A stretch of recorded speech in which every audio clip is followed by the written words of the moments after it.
What is dressing Indy? When I was asked to do this talk, I spent a lot of time tossing around this question. In fact, one Google search, Indianapolis fashion, produced an image of Colts jerseys as the first result. Now I know that if I put in an alternate order, or maybe a designer was working on their internet ranking, the results would have been different. But I'm sure that, like for me and others, Indianapolis fashion means something completely different.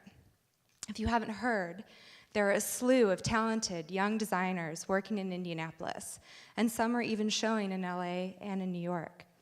Some are working in the ready-to-wear market, while others are focusing on custom designs. Not bad, huh? Organizations are popping up to support these designers, good design, through education, networking, and exposure. And in fact, you have two representatives here tonight. Since I work in a museum, many people pose the question, is fashion art? And if we had another hour or so, we might scratch the tip of that iceberg. But very few have posed the question, is fashion architecture? And I would like to say, it might be very close, like a cousin or dear family friend. It's flexible, useful, interesting, and historically significant. Sometimes soft, sometimes rigid, but always hanging or supported by the structure of a human body. Did you know that in Germany, fashion design is sometimes referred to as fashion engineering? Geometry, physics, form, and a complete understanding of materials is essential to the foundation of good design. Foundation. Like space, volume, movement, fluidity, and structure, all words used interchangeably by both disciplines, as are weaving, stitching, folding, draping, texture, lighting, and pleating. Even the term window panes is used by both architects and fashion designers alike. Both architecture and fashion offer protection and shelter, while providing a means of self-expression. In fact, the basic definition of fashion is 1, to protect, and 2, to decorate. But both examples also offer a slew of concrete reminders of times gone by. Think about it. The likelihood of someone hanging on to technology from the past is less likely than someone rallying for the protection of a historic landmark or striving to preserve their grandmother's prom dress. Sometimes the beauty, precision, or nostalgia is in the overall effect, or sometimes it simply lies in the details. Shadows, light, transparency, and advancement in materials apply to the working results of both disciplines. In fact, those qualities are what can make a Massimo stand apart from a Moschino. As I continued to think about fashion and architecture in Indianapolis, I started to think about the notion of risk. Do we, as a city, planners, mayors, cultural leaders, and/or the public take risks? Some say no. In regard to fashion and architecture, and while I agree we could step it up a notch, risks are taken. Designers, stylists, photographers, and models are nudging boundaries, posing new questions, and providing innovative answers.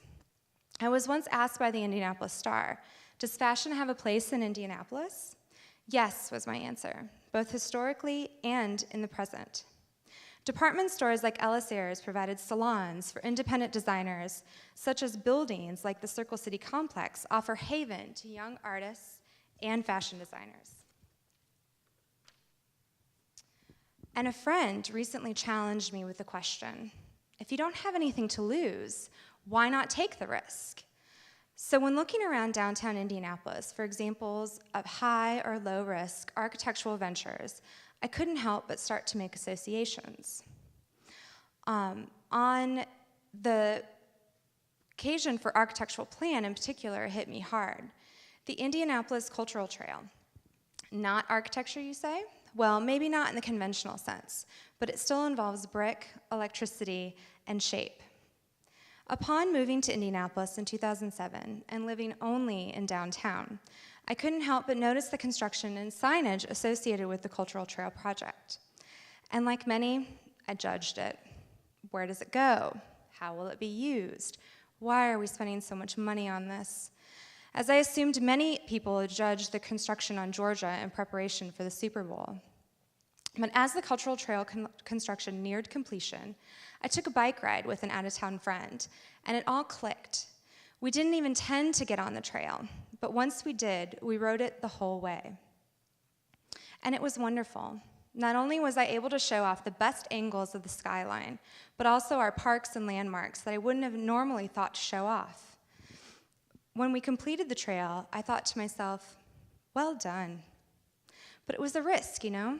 It required thoughtful design, attention to detail, complex engineering, and just like many interesting fashion designs you might see in a store or hanging on a rack, you can never truly get a sense of what it is or how it works until you step inside.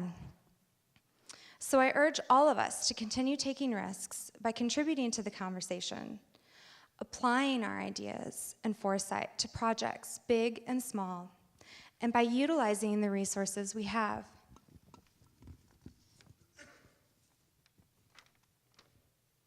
Maybe you've never actually tried on that impulse buy. You know, the one stuck in the back of your closet. How do you know that it doesn't fit like a glove or make you feel like $1,000,000? So I urge you to go home, try it on, put on high heels or those boots you've never worn, do your hair, throw on some lipstick, and see how you might feel. You might just like it. And as far as Indianapolis, dressing up or dressing down, I think that she looks pretty good.